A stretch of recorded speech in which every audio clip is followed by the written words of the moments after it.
My mom called my name from the kitchen, and the sound went right through me because I had a text from her, time-stamped 8:32 p.m., that said, "Boarding now. Gate B14. Love you.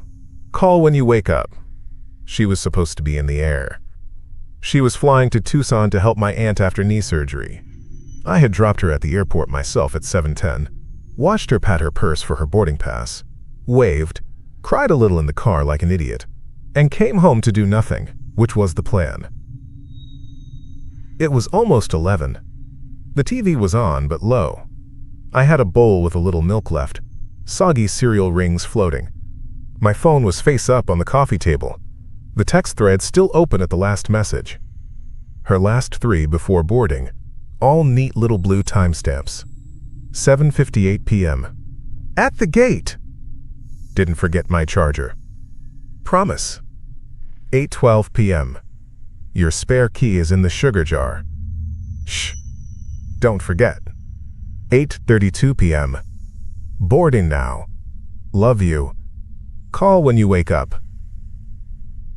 She always added now when she was actually walking down the jetway. She made a joke about it. No time for feelings. I'm in the tube now. So when I heard Mijo from the kitchen, soft, familiar, with a smile at the end of the word like she used to put when I was little, I thought for a second I had imagined it. My mouth was still full of sugar milk.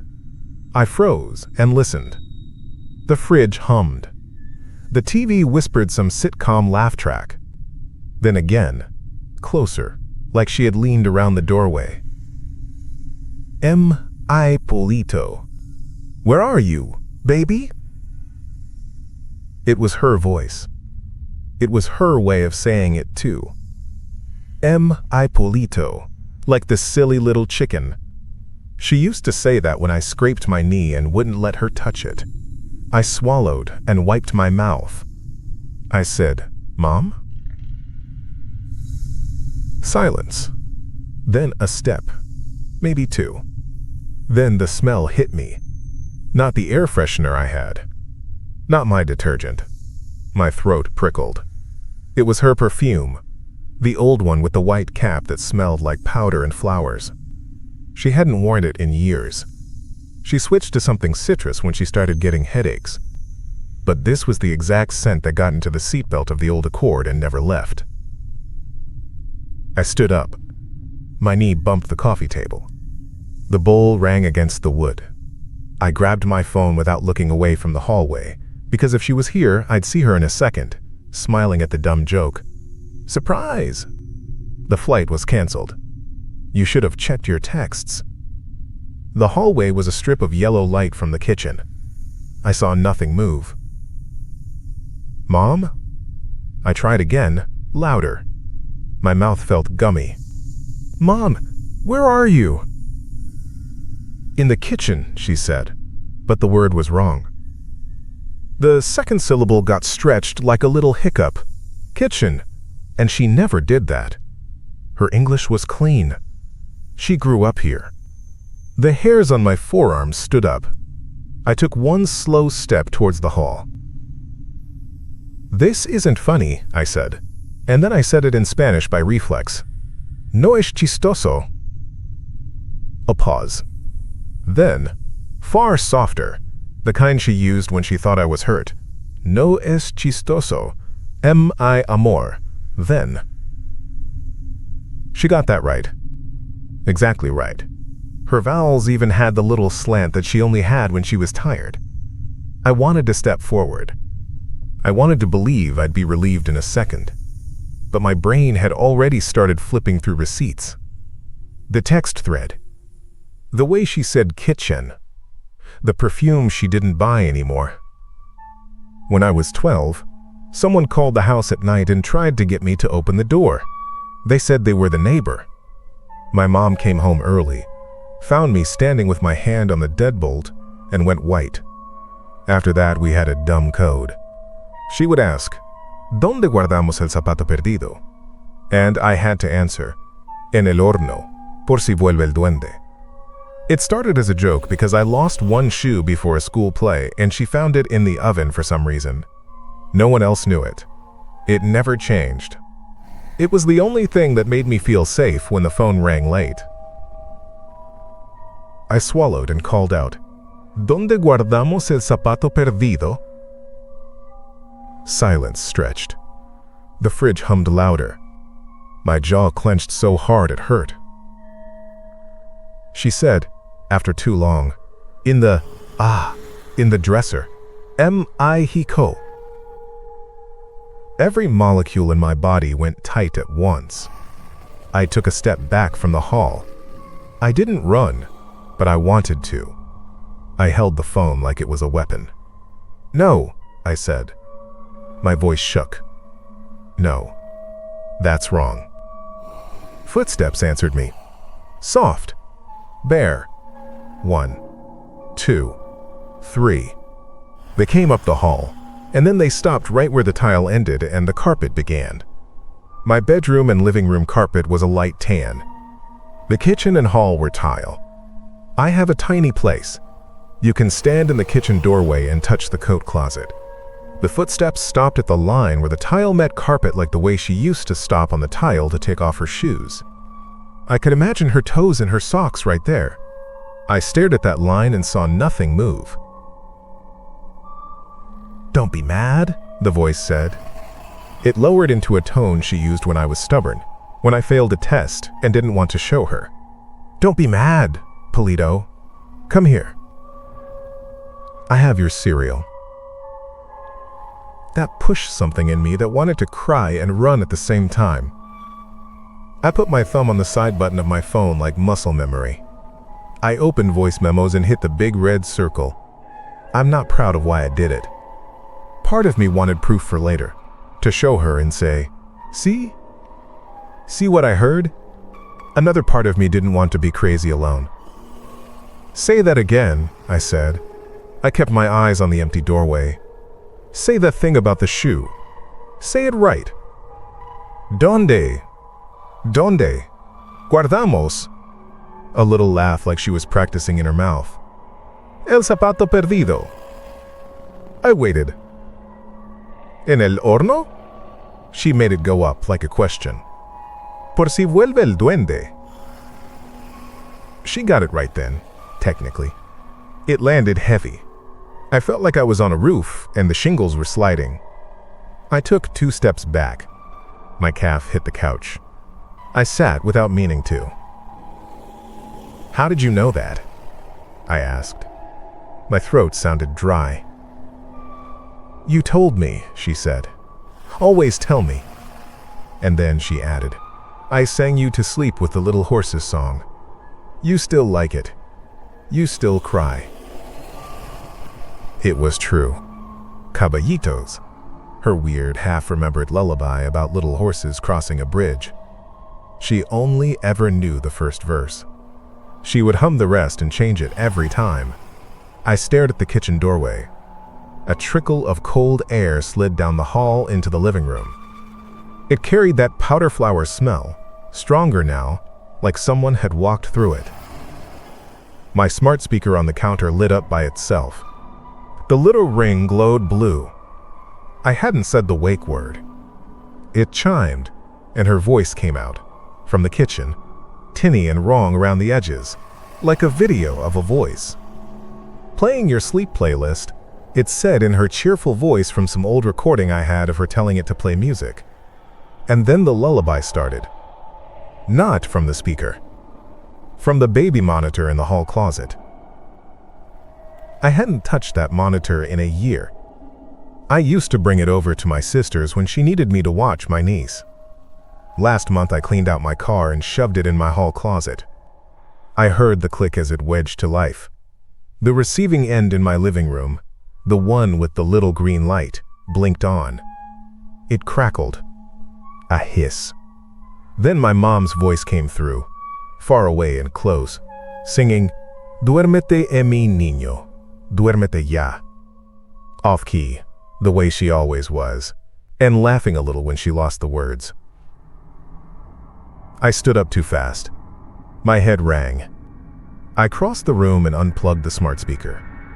The ring of light went dark. The lullaby kept going from the baby monitor. I yanked open the hall closet, groped for the box. My fingers found the plastic shape. It was warm like it had been on for a while. The little green light glowed. I switched it off. It stayed on.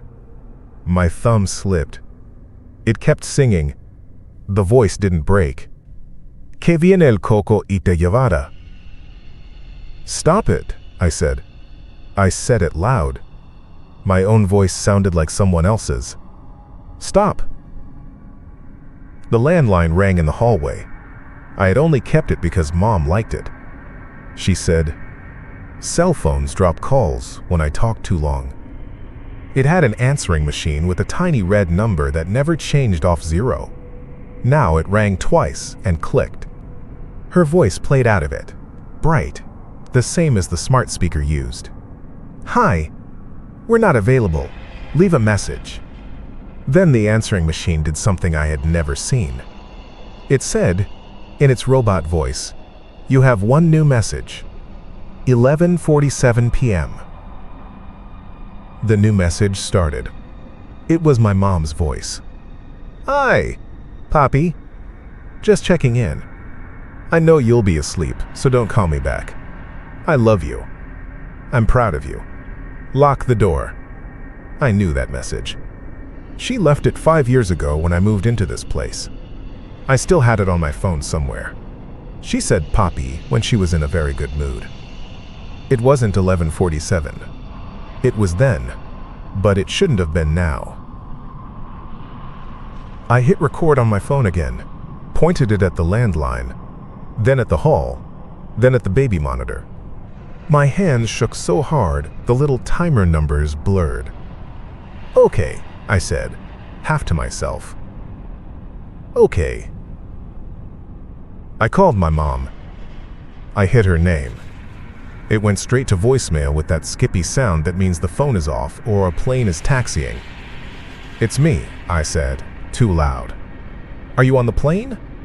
Call me. Please." I hung up and swiped to my texts. "Are you on?" I typed. The bubble sat. No gray dots. At the kitchen doorway, the voice sighed like it had gotten tired of my show. Then it said, with a new brightness, like the way she'd call me when she wanted help with groceries, "Tomasito." Then, "Ayúdame con las bolsas." That was dead right. My gut twisted. She always remembered the bags in the car only after she sat down. She'd call me and I'd pretend to be annoyed and then go out anyway. "Tell me the first dog we had," I said. My voice came out steady. "Tell me her name." "Buster," she said instantly. It was close. It was not right. We never had a Buster. Our first dog was Busby, a little white mutt my dad rescued and named after some old band leader. My dad left when I was 9, but Busby lived until I was 14. He had a black spot on his tail. My mom loved him and pretended she didn't. The way she said Buster had a question hitch. "Where's the corkscrew?" I said. I pictured it to ground myself. "Third drawer. Stuck at the back. I never used it." "Second drawer," she said. "Quick," and she was wrong.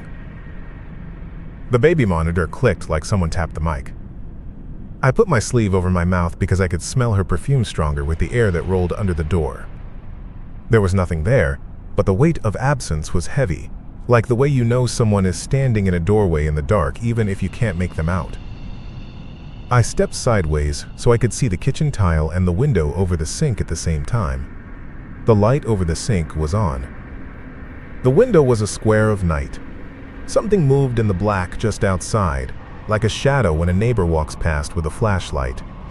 Except my kitchen window looks out on the little side bushed-in alley between buildings. No one walks there. No one can. I heard a fingertip touch the glass. A dry squeak. A circle. A fingernail? Then my mom's voice from outside the window, muffled by the glass. proving the impossible thing how your body knows it's true before you do. "Why are you scared?" she said. "It's me." I backed into the living room. I ran into the coffee table. The bowl slid and milk sloshed on my jeans. I didn't care. I planted my feet and said, "How did you get there? How are you outside?" Light laughter. The same laughter she did when my niece hid in plain sight. "Quien sabe?" she said. "Open the window, baby." I didn't move.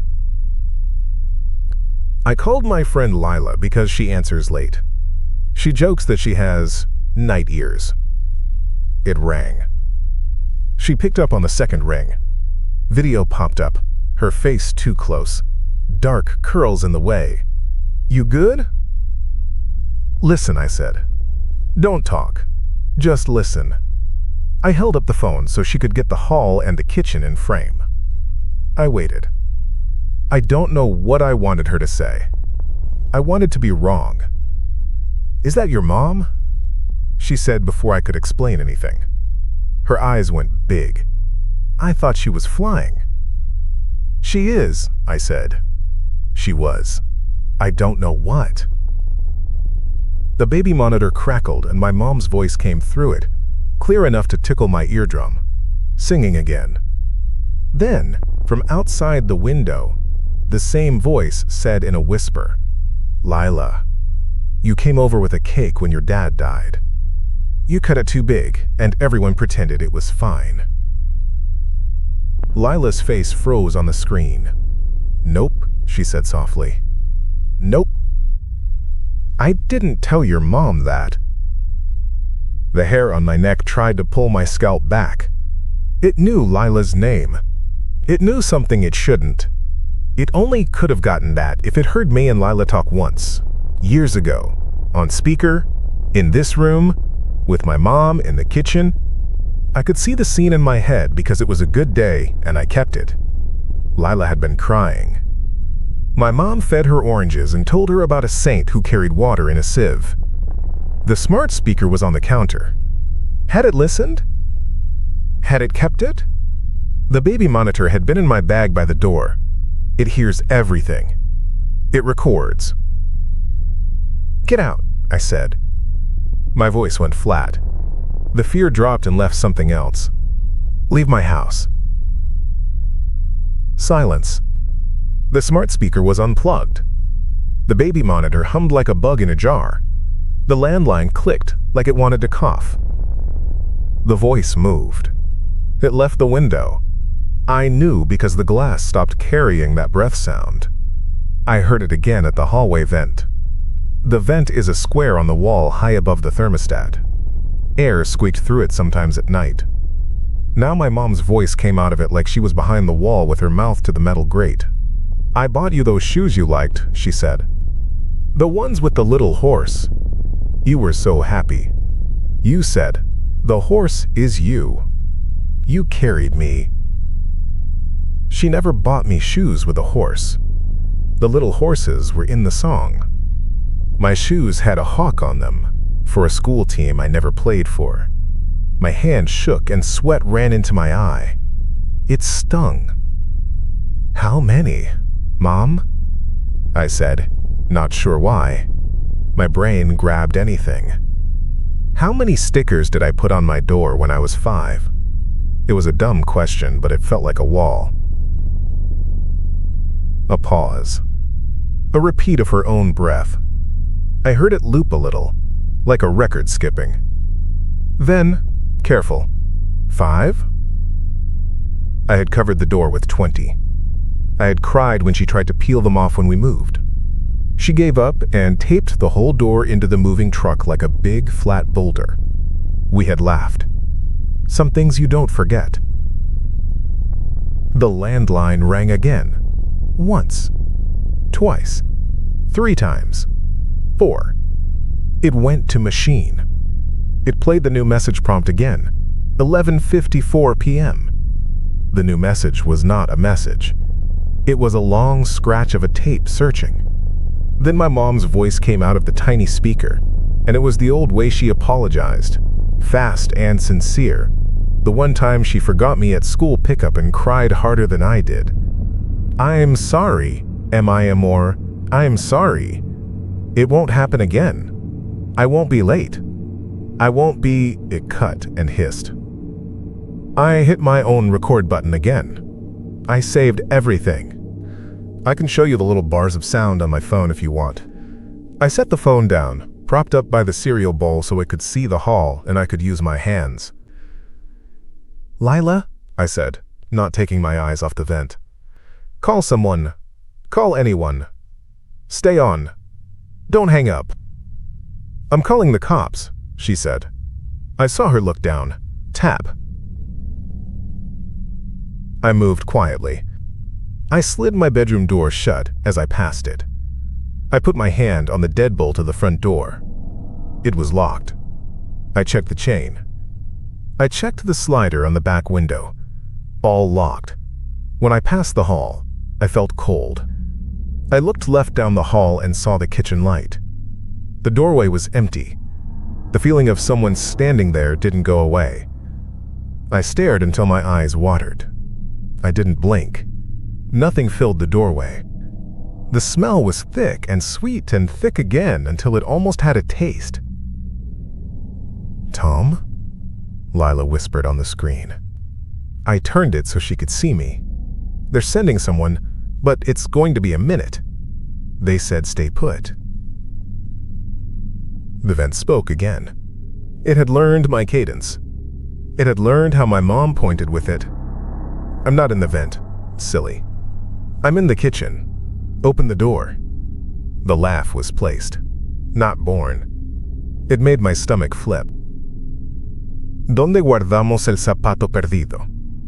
I said again, because it made me feel like I had something. The answer came quick this time. Clean. No question mark. "En el horno, por si vuelve el duende." It was right. My mind scrambled. I breathed through my mouth. I felt stupid and small for not having a better plan. My house was suddenly full of the sound of her. She hummed in the vent. She muttered outside the window. She scolded me from the landline. "Stay inside," she told the machine. "Stay inside and don't answer the door for anyone." It was a direct copy of the things she said the night of that weird caller when I was 12. I knew the exact rhythm, and this one had it. I went to the kitchen doorway. I didn't step across the tile line. I stood with my toes touching carpet, my heels. That old childish rule that if you don't cross the threshold, the game continues. My mouth felt too big for my teeth. "You called me, Poppy," I said. "Earlier. On the message." My voice shook. "When was the last time you called me that?" A little sound from the vent, like someone smiling. "Today," she said. "When you dropped me at the airport." I said, "Bye, Poppy." "Bye, Poppy," you waved.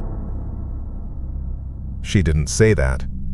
At the curb, she'd hugged me so hard the seatbelt pressed into my chest and she whispered, "Call me if you get lonely, but don't be embarrassed. That's for kids." Then she kissed my cheek like she always did. Same spot, left side, baby even now. I had said, "I'll be fine." She said, "I know." We both lied. I stayed at the line. "Mom's first car?" I said. "Toyota Accord," she said. She had a Corolla. The Accord was my aunt's. Close. Close enough that if someone only had a handful of our life, they could get it wrong. I looked at the smart speaker dark on the counter. I looked at the landline machine blinking one like an accusing eye. I looked down the hall at the closet with the baby monitor in it, humming. I remembered the shoebox of old tiny tapes on the top shelf in that closet, labeled in my mom's neat hand 2008 to 2011. Answering machine tapes. She liked to keep them because she said she wanted to hear my little voice. She played them once in a while on birthdays. I had rolled my eyes and listened. My voice had that wide, wet sound little kids have. Her voice was bright and young, There was one of my dad saying Happy Easter in a voice that I didn't recognize anymore. They were all in there. I went to the closet. I opened it again. The baby monitor's green light stared at me like an eye. I reached above it and pushed through the old scarves and the plastic folder of taxes. The shoebox scraped my knuckles when I dragged it down. I dropped it on the floor and the lid slid off. Little tapes in their plastic sleeves, labeled Xmas 09, First Day 2010. Grandma, the one on top said, Good night songs. My stomach fell out from under me. My mom's voice from the vent, soft, like she knew I was looking. Don't lose those. You lose everything. You lose. I pulled one tape out. I held it up to the light. The ribbon inside looked intact. I don't have anything to play them with anymore. The idea that something else did made my hands shake harder. Lila, I said. I'm here, she said. I'm here. They're 5 minutes out. Then, a second later, is that perfume? Do you smell that? You can smell it. I stared at the screen. No, I mean, I thought I did. I'm dumb. It's late. Her eyes flicked like she was listening for something. Tom, I can hear her. It sounds like she's right next to you. Yeah, I said. I swallowed. It hurt. I put the tapes back and pushed the box back up. I closed the closet. I went back to the line. The fake felt like a kid playing a game very well. It understood the rules as it made them up. It used my little life, the crumbs, to draw itself like a self-portrait from memory. It wanted me to step over the line. It wanted me to open the door. It wanted me to stick my hands in the dark of the vent and feel for a voice. My phone buzzed. My heart jumped. Unknown number. I almost ignored it. Then it buzzed again, and the caption said, Tucson, Arizona, and I knew it was my mom borrowing someone's phone. I answered. Me, Joe. It was her. It was her actual voice. Tired and thinner, like when she hasn't had water. I almost cried from relief. The other voice from the vent hummed a counter lullaby, like it heard and didn't like it. They deboarded us, she said quickly. I heard airport noise behind her. They say mechanical. I borrowed a phone from a lady because mine was dead. I tried to call you from the gate, but it kept going to voicemail and I thought... She caught her breath like she was about to talk too fast and reminded herself to be steady. Are you okay? I don't know, I said. I backed away from the hall, every word like I was stepping on glass. There's someone here. It keeps talking like you. She didn't answer for a second. Then she said, small, I told you to change that stupid speaker. I told you to throw away those tapes. The vent voice said, Tell her I said hi. Tell her I'm here. Tell her we will be so happy to see her. The vent voice used the exact happy voice my mom would use when planning a trip. The window voice echoed it, a half beat behind. The landline clicked, wheezed. All my hairs tried to climb off my body at once. My mom on the Tucson phone said, Don't open any doors. Don't talk to it. Then, because she knew me, because even when she is scared, she has this pride in her that pushes through, say the thing, the shoe thing. I didn't want to. I felt like I had already lost something when it said it right the second time.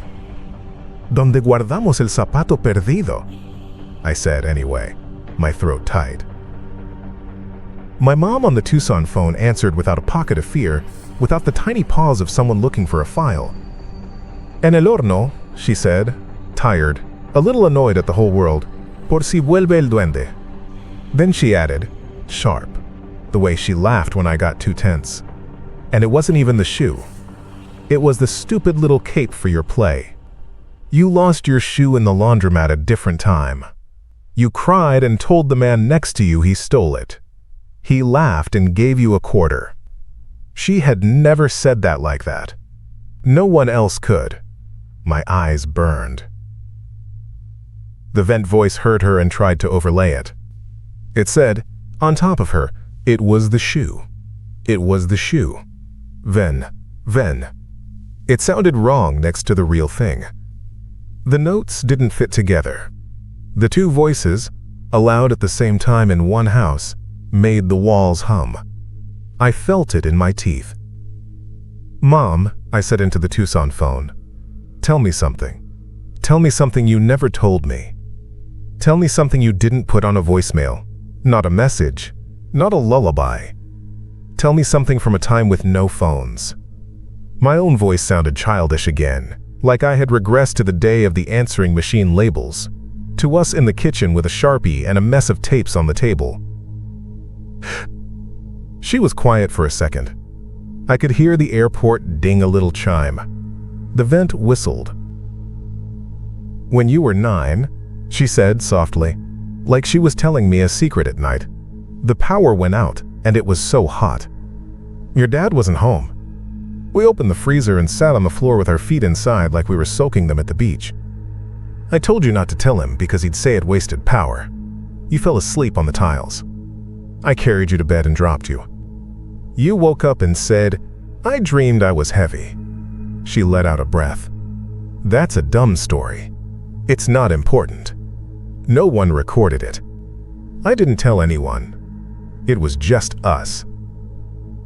I remembered the cold on my toes. I remembered the tile. I remembered her arms struggling under me and both of us laughing in the dark. The way the open freezer smelled like freezer, sharp and plastic.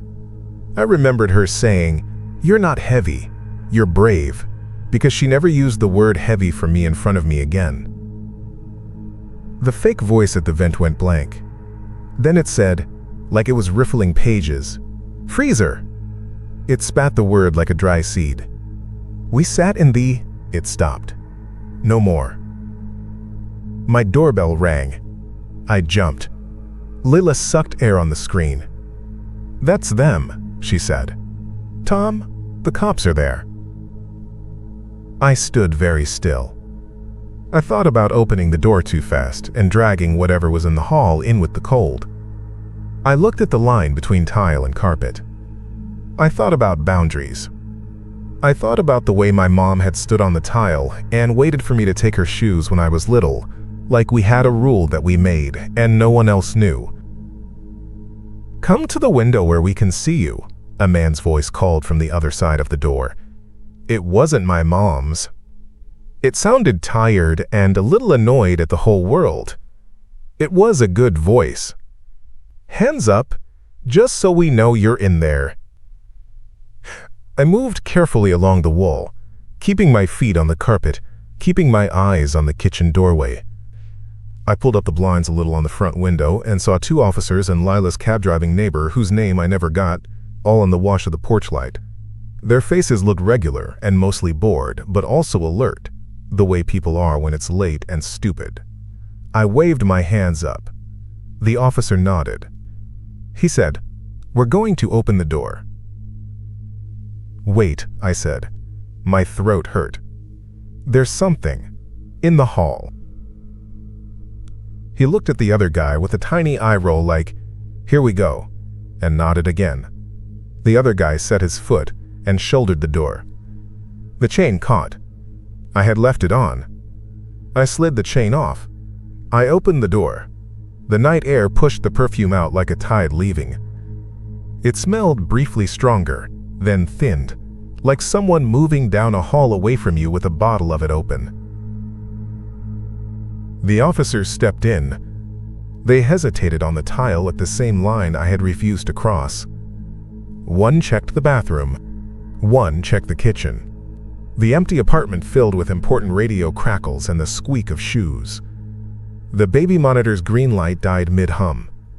The landline answering machine stopped blinking.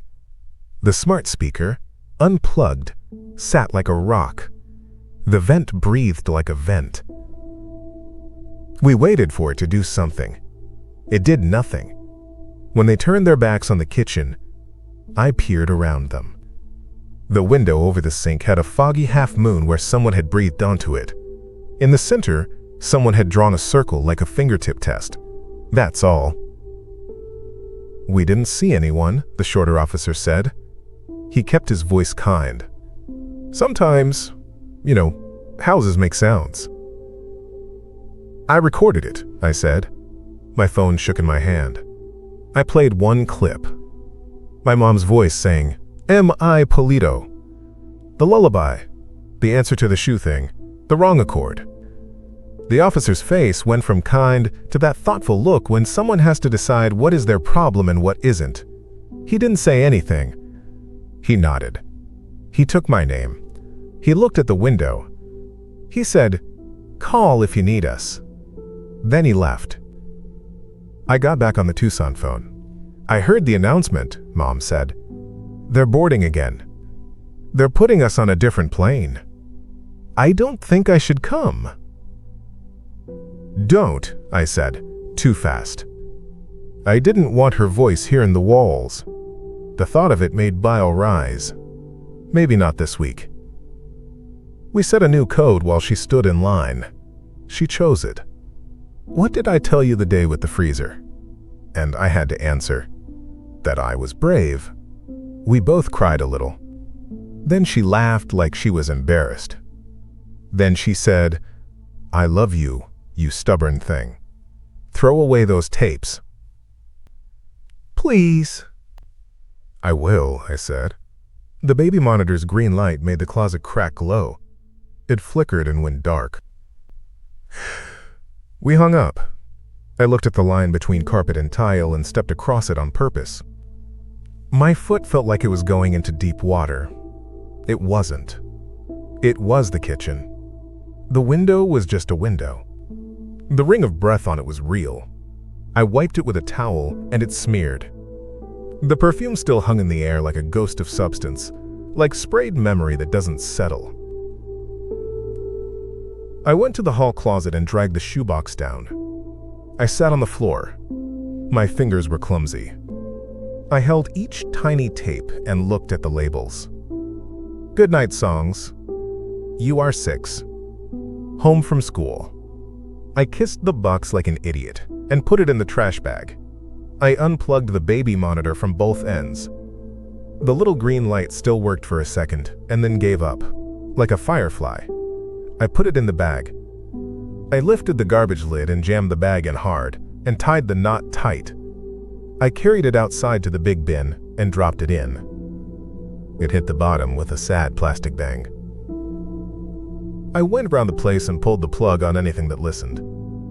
The smart speaker. My TV. I took the batteries out of the remote like a superstitious man. I pushed a towel under the front door even though that wouldn't stop a voice. I duct taped the vent and then felt silly and then left it on anyway because silly still sometimes works. I wiped the perfume from the counters and that didn't do anything, but it made me feel the motion of cleaning. The recordings stayed on my phone. I listened to them once at 3 in the morning when the house was quiet like a held breath. It was like watching someone wearing my mother walk like my mother and laugh at the wrong part of a joke. I saved one, the one where she tries to guess 5 stickers. I saved it because I wanted to remember the exact hitch I felt, the feeling that something can get close enough to hurt you, but not close enough to be you. In the morning, I called my mom. She was tired. The flight had finally left at 2. She said she had slept like a rock the whole way. I told her everything. She went quiet the way she goes quiet when she's listening so hard it hurts. Then she said, "I'm sorry I kept those tapes like a fool." And I said, "I'm sorry I kept them like a fool too." We both laughed at ourselves. Then we didn't talk for a second. Then she said, "I think we were greedy. We wanted to keep the sound of us. We dragged it place to place like a sofa. Maybe voices should be in mouths or on the air and not in little boxes on shelves." I deleted it. I lied about the one I kept. Maybe I'll delete it later. Maybe I won't. I changed the locks out of superstition. I put salt at the thresholds because my grandma would have. I took the smart speaker to the thrift store and then felt bad and went back and bought it and took it apart in the parking lot with my keys. I brought the pieces home and put them in different trash bags like a person who thinks he can confuse a ghost. I taped the vent better. I slept with the bedroom door open the next night because I felt like making new rules, not obeying the old ones. I installed a real doorbell camera. I put a second chain on the door. I learned the sound of my own house better. I learned the difference between the fridge hum and the water heater and my upstairs neighbor's late-night shower. I blew out a candle at the exact tile-to-carpet line and watched the smoke curl and didn't smell perfume and breathed. I haven't heard her voice where it shouldn't be since. When she calls, I ask the question, "What did you tell me the day with the freezer?" And she answers, "That you were brave." She adds a detail sometimes, "And that you were sweaty," or, "And that your big toe was sticky from popsicle." She makes it new. It proves her in the moment. It proves me too. If she forgets and says it out of order, I don't hang up. I let her be human. That thing wasn't. I threw away the tapes. I did. Not that night. Not the next morning. It took me until the day she came back from Tucson and we ate soup at her kitchen table where the light is too bright. I took them outside behind her building and cracked each case and let the tape spill in the bin like seaweed, and I didn't try to wind it back. I said, "Goodbye, little voices." I said it out loud because I felt like something deserved a goodbye even if it couldn't hear me. I walked back up and washed my hands, and her house smelled like lemon and clean towels, and not like powder flowers. Love is a voice too, is the thing I keep thinking now. You want to hold it. You want to replay it. But it isn't meant to be a thing in a box. It's meant to be this line between rooms that you don't cross unless the right person calls you, at the right time, with the right word. If a thing stands in the doorway and asks you to open without naming what only the two of you know, keep the door shut. Keep the windows closed. Don't explain. I kept myself on one side of the tile and it kept whatever that was on the other. And when the real voice came, tired and alive and a little breathless at the airport, I stepped over the line. That was it. That was the difference. That's where I leave it. I don't keep the lullabies now. I sleep without them. If I need to hear her, I call. And if she can't answer, I wait. I can wait. I know my mother.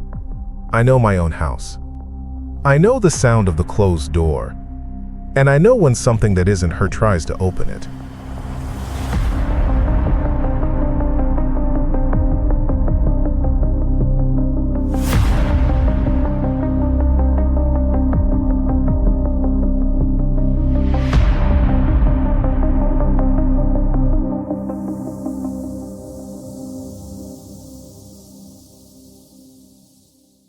I hope you enjoyed that one.